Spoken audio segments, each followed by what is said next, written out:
वसुदेवसुतं देवं कंसचाणूरमर्दनं देवकी परमानंदम कृष्णं वंदे जगद्गुरुम। गीता साधक बंधुओं, सादर जय श्री कृष्ण, राधे राधे। कल के अध्याय 1 के 19वें श्लोक, अथ व्यवस्थितान् दृष्ट्वा धार्तराष्ट्रान् कपिध्वज प्रवर्ते शस्त्र संपाते धनुर्धम्य पांडव। यानी कि अब शस्त्र चलाने की तैयारी हो रही थी कि उसी समय अन्यायपूर्वक राज्य को धारण करने वाले राजा और उनके साथियों, इनमें दुर्योधन और उनके साथी हैं, उनको व्यवस्थित रूप से सामने खड़े हुए देख करके कपिध्वज पांडुपुत्र अर्जुन ने अपना गांडीव धनुष उठा लिया। इसके बाद में आज का 21वां श्लोक है, ऋषिकेशं तदा वाक्यम इदमाह महीपते सेनयोर्मध्ये रथम स्थापयमेच्युत। तो यहाँ पर ऋषिकेशम तदा वाक्यम इदमाह महीपते, तो अर्जुन ने अंतर्यामी भगवान श्री कृष्ण से ये वचन बोले। ऋषिकेशम, ऋषिकेश भगवान श्री कृष्ण थे।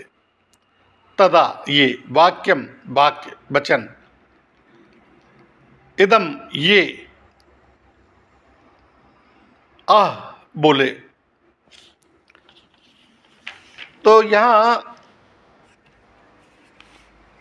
अगला है, सेनयोर्भयोर्मध्ये रथम विस्थापयमेच्युत।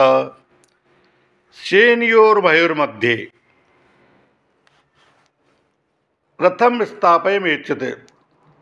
सेनयोर्भयोर्मध्ये, तो सेनयो यानी सेनाओं के बीच में, सेनयो उभय बीच में, मध्य दोनों सेनाओं के बीच में, सेनयोर उभय मध्य रथम स्थापय, रथ को स्थापित कर दीजिए, मेरे रथ को अच्युत, हे अच्युत। तो हे अच्युत यहाँ भगवान श्री कृष्ण के लिए आया है। तो यहाँ पर पहला जो श्लोक का वाक्य है, पंक्ति है, ऋषिकेशम तदा वाक्यम इदमाह महीपते। अब यहाँ पर पांडव सेना को देख करके दुर्योधन तो गुरु द्रोणाचार्य के पास में जाकर के चालाकी से भरे हुए वचन बोलता है, लेकिन अर्जुन कौरव सेना को देखकर, जो जगत गुरु हैं, जो अंतर्यामी हैं, मन बुद्धि आदि के प्रेरक हैं, ऐसे भगवान ऋषिकेश श्री कृष्ण से सूरवीरता के साथ में, उत्साह के साथ में और अपने कर्तव्य से भरे हुए होकर के वचन बोलते हैं। अब यहाँ अच्युत सेनयोर भयोर मध्ये रथम स्थापय, इन शब्दों का हम आशा समझें। दोनों सेनाएं अच्युत सेनयोर उभयोर मध्ये रथम स्थापय, यानी दोनों सेनाएं जहां युद्ध करने के लिए एक दूसरे के सामने खड़ी हैं, वहां उन दोनों सेनाओं में इतनी दूरी थी कि एक सेना दूसरी सेना पर बाण आदि मार सके। उन दोनों सेनाओं का मध्य भाग तो दोनों तरफ से मध्य में था, और सेनाएं जितनी चौड़ी खड़ी थीं, उस चौड़ाई का मध्य भाग और दूसरे दोनों सेनाओं का मध्य भाग, जहाँ से कौरव सेना जितनी दूरी पर खड़ी थी उतनी दूरी पर पांडव सेना खड़ी थी।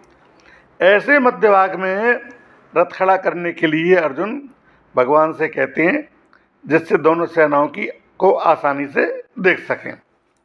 सेनयोर उभयोर मध्ये। इसका तात्पर्य लें, पद गीता में 3 बार आया है, और एक तो इसी अध्याय के 21वें श्लोक में है, और इसी अध्याय के 24वें श्लोक में, और दूसरे अध्याय के 10वें श्लोक में भी है। और 3 बार आने का तात्पर्य यह है कि पहले अर्जुन सूरवीरता के साथ अपने रथ को दोनों सेनाओं के बीच में खड़ा करने की आज्ञा देते हैं, पहले अध्याय का 21वां श्लोक है। फिर भगवान दोनों सेनाओं के बीच में रथ को खड़ा करके कुरुवंशियों को देखने के लिए कहते हैं, ये पहले अध्याय का 24वां श्लोक है। अंत में दोनों सेनाओं के बीच में विषादमग्न अर्जुन को गीता का उपदेश देते हैं, ये दूसरे अध्याय का 10वां श्लोक है।